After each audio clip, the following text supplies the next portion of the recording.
بيروح يدور لك اللونطون. لا قلب هو ما هو اخويا. لا العام هذا شفت شيء غريب. تتخيل انت اداره تاع نادي اللي كان بطل افريقيا وعنده زوج نجوم دير تهنئه للفريق الرادف لانه تاهل نهائي كاس الجمهوريه. الفريق الرادف يفترض انه شحال من لاعب مديتوه للفريق الاول. أيوة. ما مدوا حتى لاعب، بالعكس اللاعبين اللي كانوا الموسم الماضي صباح العكس. صباح العكس. الاكابر الاكابر اللي عاقبوه يهبط يلعب مع الرادف. أيوة. الان فئه الرادف تاع وفاق سيف شحال مدوا من لاعب، ما مدوا حتى لاعب للفريق الاول. ومن بعد شفت الاداره اللي فعض انها تفكر كيفاش تعاود ترجع بالفريق هذا والفريق هذا كيفاش يولي لدوري ابطال افريقيا. تهنئ الفريق الرادف تاهلوا نهائي كاس الجمهوريه. لا ما نزيد لك انا اكثر من هذا انه رؤساء هذاك يقدموا اقتراح باش ينحيوا فئه الايفنت. سنعود الى هذا دريس غيمو تاعي دوكا. طبعا بذلك عجبني اليوم فيصل بن طلعه صاحب المقوله الشهيره كابتن. في باريس يقولوا لي هذاك صاحب المشروع مقوله كابتن راه داير حاله، يعني وليت مارك ديبوزي تاع كابتن. اليوم راهو عاقل وراهو هادئ. لماذا؟ لانه اليوم عيد ميلاده. اليوم ماهوش حاب يعيط، ماهوش حاب يربح ليل، ماهوش حاب يغش الناس. على كل نعود الى موضوع متعلق بانه الفيفا ترضخ لطلب الفاف بتغيير الحكام، واجتماع اليوم لوليد صادي مع موتسيبي حول العديد الملفات منها قضيه الساعه، قضيه اتحاد الجزائر. وسيم بن عمر. بكل تاكيد واجتمع كذلك مع مدير تطوير الكره في الفيفا ارسن فينغر. اعتقد راح يكون في الايام القادمه راح يكون في زياره للجزائر. الان اللقاءات هذه لابد منها لانه نحب ولا نكرهوا الجزائر هي اللي غيبت نفسها في السنوات الاخيره. شفنا المشاكل لا استقرار اللي كانوا في الاتحاديه، كل يعني في عهده اولمبيه 3 رؤساء اتحاديه. تخيل انت تكون رئيس اتحاديه تاع اي دوله في افريقيا، السنه هذه يجيك واحد يقول لك انا رئيس اتحاديه الجزائري لكره القدم، السنه القادمه يجيك واحد اخر يقول لك انا هو رئيس الاتحاد الجزائري لكره القدم، بعد سنتين يجيك واحد اخر يقول لك انا هو رئيس الاتحاد الجزائري لكره القدم. اليوم اعتقد انه اول شيء نفكروا فيه قبل من نتحدثوا على كره القدم نفكروا على الاستقرار على الهرم اللي هو الاتحاد الجزائري لكره القدم. الى اليوم نطالبوا الانديه تكون عندهم تصور ويكون عندهم رؤيه. علينا نطالب هذا الشيء مرتين من الاتحاد الجزائري لكره القدم. لقاءات وليد صادي برئيس الاتحاد الافريقي ورئيس الاتحادات الافريقيه اعتقد انها امر عادي وامر طبيعي. الان ما نعرفوش كثير على واش دار بينه وبين موتسيبي، لكن قضيه الساعه الاكيد انها تكون طرحت هي قضيه اتحاد العاصمه. على كل حال رئيس الاتحاد الافريقي ما عنده ما يدير في القضيه هذه اليوم، لانه القضيه اليوم مطروحه على مستوى المحكمه الرياضيه الدوليه. حنا ننتظر في القرار تاعها، واحد ما يقدر يتنبأ بالقرار اللي راح يكون. ان شاء الله راح يكون في مصلحه اتحاد العاصمه. عفوا هي القوانين واضحه، ولكن كيفيه تطبيق القوانين، لانه الكثير يقول لك راهي تلعبت النهائي راهو تلعب. ما نساوش بلا ديسيجن تاع الطاس تقدر لانيول لما حدث مباراه الترجي والوداد. نعم لانيول كاريمون لي ريزولتا تكنيك وتعاود ترجع وديسيدي. يعني ماهوش مشكل في هذا تلعب النهائي ولا ما تلعبش النهائي. هذه مع ارسن فانغر. نعم تفضل. الان احنا كما قال وسيم وانا ناكد على الكلام نتاعو، البحث على رجال اللي قادرين باش نفرضوهم في الهيئات التنفيذيه سواء في الكاف ولا في الدريس. ماش حاب نولي احنا مشكلتنا واحد ما يحب واحد.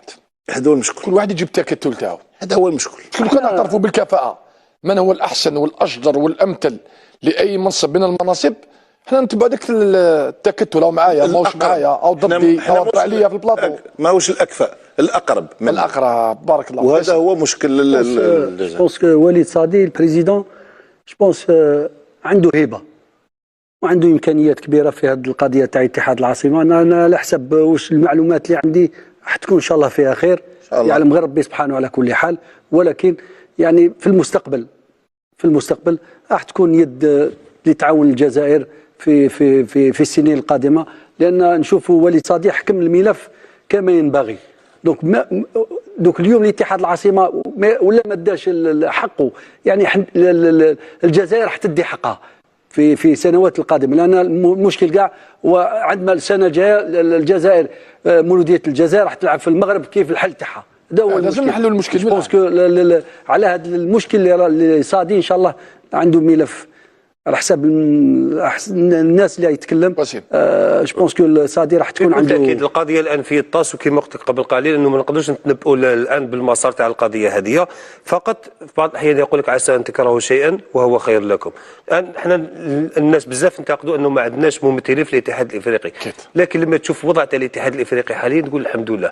الانحطاط اللي وصل له الاتحاد الافريقي لكره القدم في المرحله هذه اعتقد في السنوات الاخيره، ما الاتحاد الافريقي لم يصل الى هذه المرحله في تاريخه. شفنا كؤوس افريقيا في الدقيقه الاخيره تتلغى شفنا المباريات ما تلعبش، شفنا مهازل تاع التحكيم، شفنا مباريات توقف حتى قبل نهايتها كما حدث مباراه تونس ومالي في كاس افريقيا توقفت في الدقيقه 85. المهازل اللي عيشها الاتحاد الافريقي في السنوات الاخيره اعتقد احنا اليوم نقدر نقول الحمد لله انه ما عندناش ممثلين وما شاركوش في المهازل هذه. لما يذكر اسم الجزائر في الاتحاد الافريقي او في الاتحاد الدولي الناس اليوم تتكلم على قانون البهاماس. الجزائر نهار كانت في الهيئه الدوليه قدمت لافريقيا، اليوم المنتخبات الافريقيه اللي تتالق وراهي تستفاد من اللاعبين بفضل الجزائر. الحاج محمد روروه بفضل الحاج محمد روروه. يعني الجزائر لما كانت قدمت، الجزائر ما اختطفتش هيئه كما فعلوا اليوم اللي اختطفوا الهيئه واللي راهم يساوموا في الناس واللي راهم يخدموا في مصالحهم الضيقه.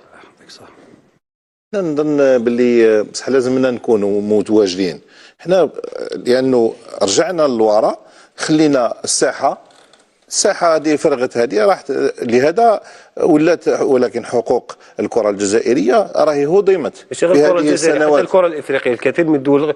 شوف احنا نتكلم على بلدنا كجزائريين، نتكلم على مصالحنا احنا كمنتخب جزائري كفرق جزائريه، وشفنا انه يعني كل مره المصالح الجزائريه تستهدف. ولهذا انا نظن بالنسبه لي الان على الاتحاد الجزائري انه هو تفطن لهذا الامر، لذلك يدرك ان مهمته في هذه العهده المتبقيه، العهده الاولمبيه، هو اعاده العلاقات، اعاده الجزائر للوجه. هذا هو الاهم. انا ربما هو من 18 محور، انا الاهم ان هذا هو المحور الاهم. هذا هو اهم محور. تقول لي تطوير المنظومه الكرويه، وتقول لي ذلك مهمه لاديتيان ومهمه الديتياس تاع الفرق، هو الان مهمته اعاده هيبه الجزائر في دواليب الكافه. اللي نجح في هذه كلش بعد راح يمشي في البطوله الوطنيه. هي باختصار يقول لك انه دوام الحل من المحال. أكيد. وعند تغير الاحوال يعرف الرجال. اليوم رجال الجزائر قرروا انهم يعودوا يرجعوا وسيعودون.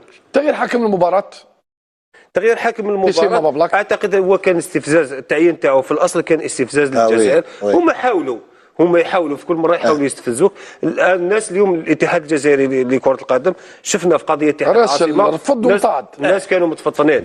يعني المؤامره توقفت في المطار، ما خلاوهاش حتى تمشي للجزائر، يعني تدخل الجزائر. اليوم الحاكم كذلك، قضيه الحاكم الامر توقف في البدايه. يعني الان لما جاوا يعينوا حاكم قال ان الحاكم هذا اصلا احنا الجزائر كان بطالب رسمي كان في كاس افريقيا الاخيره، اليوم يعاودوا يعينوه لك. هذا استفزاز، والناس هيتحاول بكل تاكيد في كل مره حين يبقاو يحاولوا يستفزوك.